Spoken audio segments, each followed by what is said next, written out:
এই কাকুটি কি বলছে একটু মন দিয়ে শুনুন। পাপ তার বাপকে ছাড়ে না।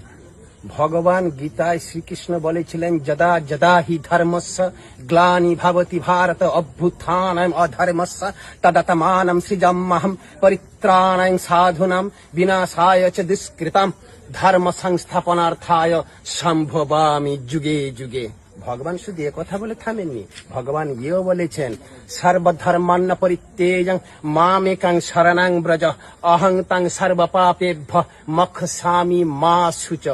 ভগবান শুধু এ কথা বলে থামেনি, শ্রেয়ান সধর্ম বিগুণ পরধর্মাৎ অনুষ্ঠিতা স্বধর্ম নিধনং শ্রেয় পরধর্ম ভয়াবহ।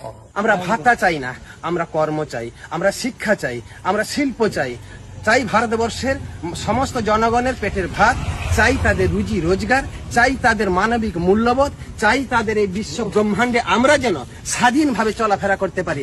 রাত 8টার পরে দিদি বলে দিয়েছেন, রাত 8টার পরে বেরোবেন না মহিলারা, কারণ অর্ধ ধর্ষণ 20,000, পূর্ণ ধর্ষণ 40,000 তিনি রেড বেঁধে দিয়েছেন। তাই মহিলারা বাইরে বেরোচ্ছে না, ভয়ে ঘরে আছেন। তো এই যে সব মিথ্যা প্রতিশ্রুতি, মিথ্যা ফুলঝুরি তিনি যে উড়িয়েছেন, তার জন্য আমরা দিদির কাছে বলবো, দিদি আপনি তো একজন মহিলা, আপনি বলুন এই মহিলাদের আগামী দিনে চলার পথ কিভাবে সুগম হবে, ওনারা কিভাবে থাকবেন, ওনাদের পরিষেবা কিভাবে দেবেন, এর দায়িত্ব আপনার।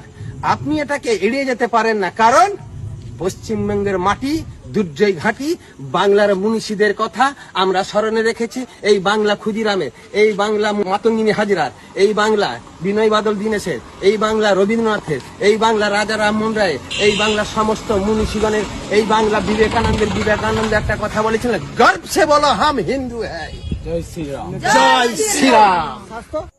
ভিডিওটি ভালো লাগলে একটি লাইক, কমেন্ট করে ভিডিওটিকে শেয়ার করে দেবেন।